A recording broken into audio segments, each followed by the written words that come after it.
बिस्मिल्लाहिर्रहमानिर्रहीम। अस्सलाम वालेकुम जी, मैं हूं मोहम्मद इमरान जाफर, आपका फिजिक्स इंस्ट्रक्टर, और आप देख रहे हैं हमारा यूट्यूब चैनल आईजीके अकेडमी। आज हम बच्चों शुरू करने जा रहे हैं chapter number 4 first year physics से न्यू सिलेबस, जो आपका न्यू सिलेबस आया 2025 में। तो चैप्टर का नाम है जी वर्क, एनर्जी एंड पावर। तो इसका हम टॉपिक पढ़ेंगे। पहला टॉपिक जो कि है 4.1 work done by a constant force. अब सबसे पहले सवाल ये पैदा होता है कि वर्क है क्या। इसे आपने मैटर क्लास में पढ़ा होगा कि वर्क बेसिकली क्या है। वर्क के दो मीनिंग है, एक इसके साइकोलॉजिकली आप कह लें मीनिंग है, और दूसरे इसके फिजिक्स में या साइंस में। अब फिजिकल या दूसरे आम जबान में वर्क किसे कहते हैं। मिसाल के तौर पर एक बंदा है, वो काम करता है, वो एक दुकान चला रहा है और वो सारा दिन अपनी शॉप पे बैठा रहता है, शाम को कहता है मैं बड़ा थक गया हूं, मैंने बहुत काम किया। मतलब आम अगर देखा जाए उसका मतलब अगर कोई बंदा थक रहा है वो वर्क कर रहा है। लेकिन फिजिक्स में वर्क एक और चीज है। फिजिक्स की रूह से वो बंदा जो बैठा हुआ है, शाम के अगर वहीं पर बैठा है, उसने कोई वर्क नहीं किया। अब फिजिक्स वाला वर्क कौन सा है, याद रखिए।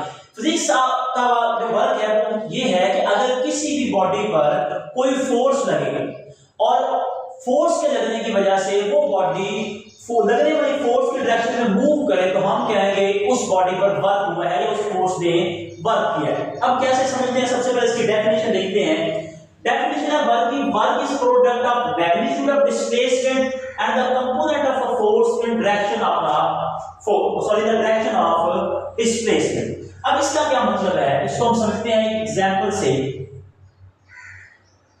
मिसाल के तौर पर मेरे पास एक बॉक्स है और इस बॉक्स पर मैं फोर्स लगाता हूं इस डायरेक्शन में। जब मैं फोर्स लगाऊंगा इसको धकेलूंगा, ये बॉक्स इस डायरेक्शन में मूव करेगा। अब ये नॉर्मल सी बात है, यहां पर अगर देखा जाए लगने वाली जो फोर्स है और जो डिस्प्लेसमेंट है उनकी डायरेक्शन सेम है, तो ऐसे केस में work simple F multiply by D होता है। लेकिन अगर मैं इसी चीज को लेट्स सपोज मेरे पास कोई खिलौना वगैरह है या बच्चों वाली गाड़ी है और इस गाड़ी को मैं यहां से धागा डालकर खींचता हूं इस डायरेक्शन में, फोर्स लगा रहा हूं इस डायरेक्शन में, जो कि क्या कर रही है, हॉरिजॉन्टल के साथ कुछ ना कुछ एंगल थीटा क्रिएट कर रही है। अब अगर देखा जाए मैं जैसे इस वायर को खींचूंगा फोर्स F लगाकर, तो मुझे इसकी जो डिस्प्लेसमेंट है वो नजर आएगी अलोंग हॉरिजॉन्टल, ठीक है।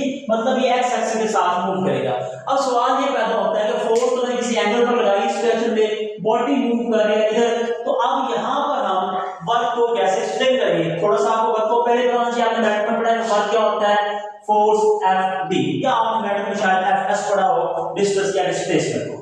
अब अगली बात, जब ऐसा होगा तो मैं देखूंगा कि जो बॉडी है इसकी डिस्प्लेसमेंट किस डायरेक्शन में। अब ना ही तो अच्छा ये डिस्प्लेसमेंट है फोर्स की डायरेक्शन तो बिल्कुल भी नहीं है। अब यहां पर हम क्या करेंगे, यहां पर अपना रूल लगाएंगे। जब भी हमारे पास कोई वेक्टर होता है उसको रिजॉल्व करते हैं उसके रेक्टेंगुलर कंपोनेंट्स में।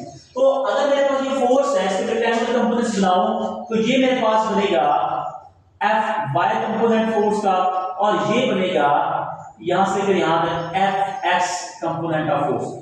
अब अगर मैं गौर करूं तो ये डिस्प्लेसमेंट है वो फोर्स के कौन से कंपोनेंट के लॉन्ग है, वो है x कंपोनेंट ऑफ फोर्स। तो अगर मैं वर्क को डिफाइन करूंगा तो वर्क लिखेंगे W इज इक्वल टू अब देखिए डेफिनेशन हमारा product of magnitude of displacement, magnitude of displacement लिखो सिंपल D होगा, ठीक है जी। और उसके बाद क्या है, component of a force in the direction of displacement. तो फोर्स के डायरेक्शन में जो कंपोनेंट आ रहा है सॉरी डिस्प्लेसमेंट की डायरेक्शन में वो है Fx। या ऐसे मैं लिख सकता हूं W इज इक्वल टू, और हमें पता है Fx किसके बराबर होता है, F cos थीटा। पिछले चैप्टर में हम डिस्कस कर रहे हैं कि F cos थीटा के बराबर होगा और Fy F sin थीटा। तो इसको मैं लिख सकता हूं रीअरेंज करके W is equal to Fd cos theta, या फिर अगर इसे वेक्टर फॉर्म में लिखेंगे F डॉट D, जो हमने पढ़ रखा है तो डॉट प्रोडक्ट में cos थीटा आता है, तो F डॉट D या फिर Fd cos थीटा कहेंगे वर्क को। अब चूंकि ये डॉट प्रोडक्ट है किसका, इसकी और डेफिनेशन बन गई कि वर्क क्या है, डॉट या फिर scalar product of force and displacement, ठीक है जी। अब नेक्स्ट हम चलते हैं कि ये कौन सी क्वांटिटी है। देखिए डॉट प्रोडक्ट में सारी सी बात है, वर्क में कौन सी क्वांटिटी होगी, वर्क एक स्केलर क्वांटिटी है। अगली बात, अगर ये क्वांटिटी है फिजिकल क्वांटिटी, उसका कोई यूनिट भी होगा, यूनिट निकालते हैं जी। अब देखिए यहां पर आ रहा है फोर्स, तो फोर्स की यूनिट पता है न्यूटन, और डिस्प्लेसमेंट की यूनिट क्या होता है, मीटर। तो इसका यूनिट बना, एक इसका यूनिट है न्यूटन मीटर, और अगर हम न्यूटन को स्प्रेड करें, न्यूटन हमारे पास होता है किलोग्राम मीटर पर सेकंड स्क्वायर, और साथ में मीटर को मल्टीप्लाई करेंगे तो ये बनेगा किलोग्राम मीटर स्क्वायर पर सेकंड स्क्वायर, या इसे कुल मिलाकर हम बोलते हैं जाउ। तो बेसिकली वर्क का यूनिट है जाउ, ठीक हो गई। और 1 जाउल वर्क कब होगा, जब आप लगाएं फोर्स 1 न्यूटन की और बॉडी डिस्प्लेसमेंट तय करें 1 मीटर का, हम कहेंगे जो यहां पर वर्क हो रहा है वो है 1 जाउल। ठीक है, इसके अलावा और भी कई वर्क यूनिट है जिसमें आज आ जाता है, आपके पास कैलोरीज आ जाती है, इलेक्ट्रॉन वोल्ट है, उसको भी पूरे सिलेबस में डिस्कस करना है। अब नेक्स्ट चलते हैं हम जी इसकी डायमेंशन की तरफ। अगर डायमेंशन निकालें तो केजी है, केजी की डायमेंशन m होती है, चैप्टर 1 में पढ़ा। मीटर है, लेंथ है, इसकी होगी l स्क्वायर, और टाइम की होगी t-2, तो m l स्क्वायर t-2। याद रखें वर्क की डायमेंशन, टॉर्क की डायमेंशन, एनर्जी की डायमेंशन, इन सब की डायमेंशन सेम होती है। अब इसके बाद हम नेक्स्ट डिस्कस करते हैं कि वर्क पॉजिटिव कब होगा, वर्क नेगेटिव कब होगा, और वर्क जीरो कब होगा। सबसे पहले देखते हैं वर्क जीरो कब होगा। अगर मैं इस फार्मूला को एक्सपेंड करूं, क्या है मेरे पास W = FD cos थीटा, तो 3 कंडीशंस है वर्क के जीरो होने के लिए। या तो हमारे पास फोर्स जीरो होनी चाहिए, तो हम कहेंगे कोई वर्क नहीं हो रहा क्योंकि 0 × D cos थीटा 0, मतलब क्या अगर बॉडी है दैट्स सपोज ये मेरे पास बोर्ड मार्कर है, अगर इसमें फोर्स ही ना लगाऊंगी तो मूव ही नहीं करेगी, तो उस पे वर्क क्या होगा, जीरो। और दूसरा, अगर यहां पर डिस्प्लेसमेंट D की वैल्यू जीरो हो तो फिर भी क्या है वर्क जीरो। मिसाल के तौर पर फोर्स लग रही है कि बॉडी डिस्प्लेसमेंट नहीं तय कर रही, तो वहां पर भी वर्क हमारे पास जीरो है। इसी एग्जांपल क्या है, व्हाइट बोर्ड पर फोर्स जितनी मर्जी लगा लो लेकिन मूव नहीं कर रहा, लिहाजा फिजिक्स में इस पर कोई वर्क नहीं हुआ। और जो तीसरी चीज जो इसमें है वो क्या है, आपके पास जो cos थीटा है ये जीरो होना चाहिए। और cos थीटा कब जीरो होता है, जब आपके पास एंगल 90 डिग्री हो। मतलब क्या है, लगने वाली फोर्स और डिस्प्लेसमेंट के दरमियान एंगल 90 डिग्री हो, तो हम क्या कहेंगे यहाँ पर क्या है, वर्क डन जीरो है। इसके बाद बात करते हैं कि पॉजिटिव वर्क कब होगा।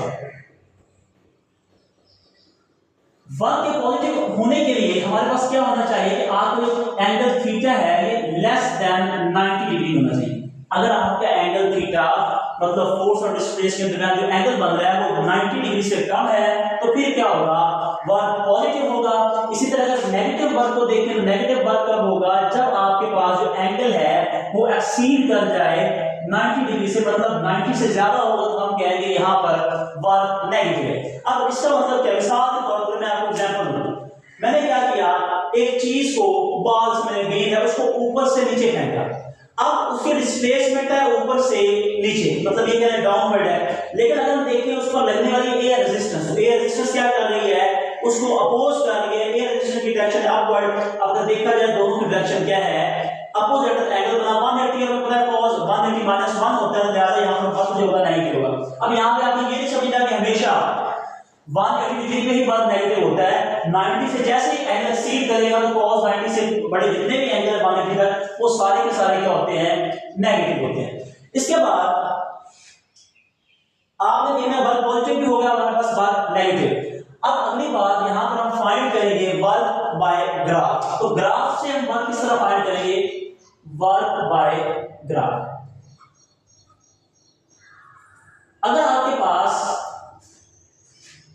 यहां पर बनाएंगे फोर्स डिस्प्लेसमेंट ग्राफ, जिसमें हम वर्टिकल एक्सिस में या वाई एक्सिस में फोर्स को लेंगे, जबकि हॉरिजॉन्टल एक्सिस में हम डिस्प्लेसमेंट को लेंगे, ठीक है जी।